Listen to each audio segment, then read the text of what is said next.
So Dan already took the picture of VIX Vapo Rub and put it on his blog, and I didn't want to copy him, so like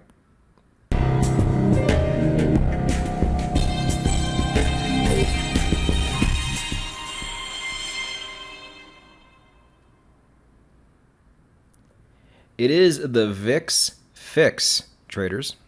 And for those of you who are familiar with the VIX, you can probably deduce that this is going to be a volume volatility indicator. I thought it was going to be a while before we did another one of these, but this is something we really wanted to show you. It's super interesting. Let's go ahead and get into it. But before we do that, if you're new, understand this is the premier indicator channel in all of YouTube. Always was, will always be.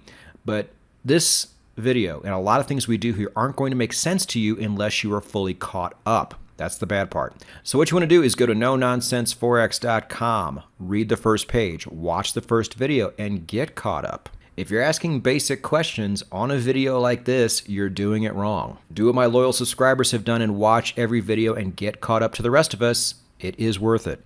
Now, moving on to the VIX Fix. The year is going to be 2015. This is a recoded version of a Larry Williams indicator. Larry Williams, legend in the space. We have profiled him a few times. He is, to me, hit or miss with his indicators. If you remember the Williams %R, I did a whole video on that years ago saying, yeah, this indicator is so bad at doing what it is supposed to do that if you just do the opposite, you're going to have a good time. But then there's been some that have worked out really well. So it's good to have him back. Again, this is going to be a volatility indicator, which you can use the same as you would a volume indicator. We had back and forth in the comment section years ago about what was a volume indicator, what was a volatility indicator. I'm like, guys, it doesn't matter. It all serves the same purpose. Now the subtype is going to be, and I had to take some of the letters out so I could fit it on the screen, a horizontal line cross. It's not a midline. It's not a zero line, but the type of indicator you're about to see is going to look very familiar to you. And as always, we don't use volume volatility indicators as exits. In fact, let me remind everybody again, once you have entered your trade, you need to immediately take your volume indicator off of your screen. It no longer serves a purpose. I would play around with these in the past because the whole idea, yeah, if it runs out of volume, maybe it's not going to trend anymore. I gave up on that. There are far better options out there to use as an exit indicator to where you don't need to be messing with these. Now, the key word in VIX Fix, obviously, or the key acronym, is the VIX, which is the fear index. And it makes a lot of sense as to why this would work. When the VIX starts to go up in equities, that also means fear is going up. What happens when fear goes up in the equities market? That money comes out and it goes into things like Forex, like fiat, like gold. Someday, things like Bitcoin. I don't think we're quite there yet with Bitcoin. So it makes sense that it would get those things moving. Now, VP, what about equities? We do indices on this channel. Well, if you ever see the VIX go up a lot, you will also see indices move a lot, just typically to the downside. So the VIX gets things moving. So it does make a lot of sense to have something like that factor in to a volatility indicator. So I really like the idea of it. Let's go ahead and take a look. Now, a couple things. One, if you recall, we always, for consistency's sake, use the 20-period SMA as our, I'm doing air quotes, this is our entire algorithm. This is all we have so far, is just this one very basic baseline because we're lazy and we have no creativity. So we need something to measure it against, literally anything, and this is what we have chosen. So now remember, what you do first is you look to see if your algorithm, apart from the volatility indicator, is giving you a signal. If the answer is yes, then all you do is look down, and all your volatility volume indicator should do is give you a yes or a no. Now in this case, if it is above this horizontal line, which is part of your tweaks, you can adjust this up and down. If it is above this line, it is a green light. If it is below, it is not. So I'm not even sure in this example, if this thing gave you the signal to go long here, you might have actually missed that.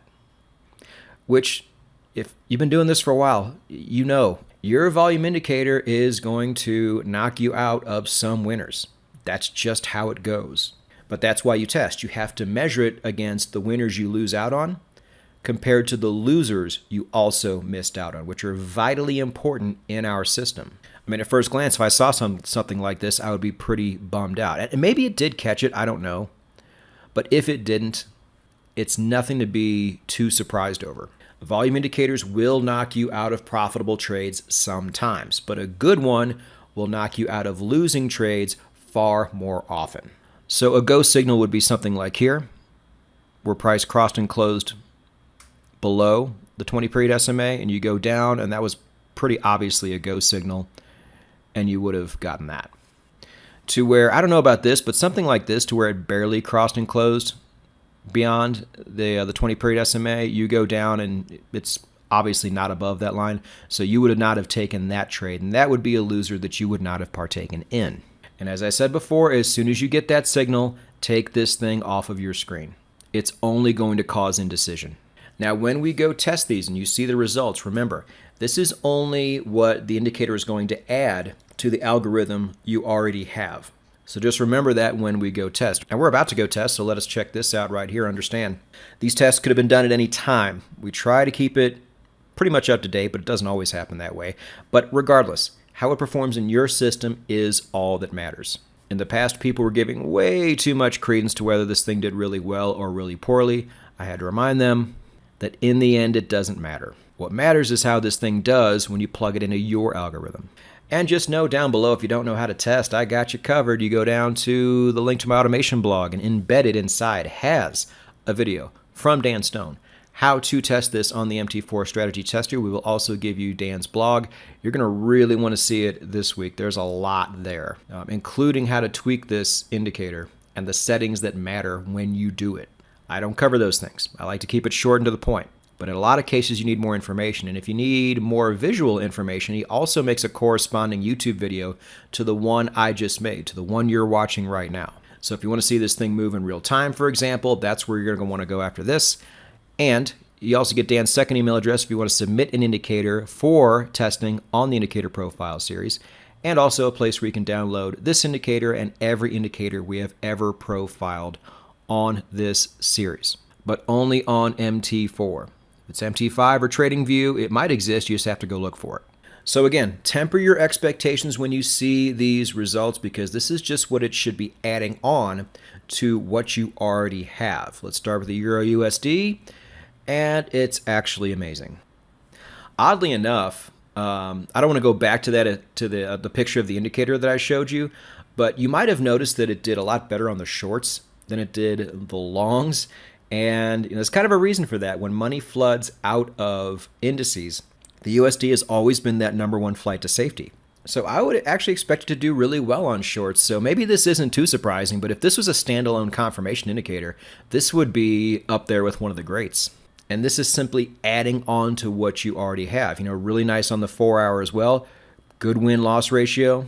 Even though the example we just saw, which was the EURUSD, might not have made that all too clear. Very, very nice results so far. Let's go into gold, and we have even better results. This is tremendous. Again, I have no idea how well this is going to play in your system, but with just the 20-period SMA and nothing else, it was able to add on this type of ROI, even on the default, even if you didn't do anything to it. Now again, for details on how Dan actually figured the default settings and things like that, you're going to need to go to the blog. But these results have blown me away so far. Now let's go to the S&P. Still very good for the S&P, especially on the 4-hour. Good Lord, that's almost a record for the S&P 500. Like, it just never stops being good. Again, I don't expect results like this from a volume indicator ever, so you're really going to have to test this out and see how it does. I know some of you guys usually take these and test these right away. Go down in the comments section and let us know how you like this thing, how it's doing. How did it improve your system? And rounding off with Bitcoin, which is always kind of the buzzkill at the very end. But remember, if we're just simply adding this to what we already have, that's still really good. Again, traders, this is one of those indicators that when I see the results, I'm always very skeptical, but Dan always proves his work on the blog and on the video. So make sure you check that out too. And you should be checking out this channel all the time. Subscribe, hit the bell. Trading Psychology podcast every Monday, which you can find right here on YouTube as well. Indicator Profile series every Wednesday, blog every Thursday, and 10-Minute Contrarian podcast, which is an investing podcast, every Saturday. And it's all free. The least you can do is give us a like, subscribe, hit the bell. We'll see you soon. Go get it.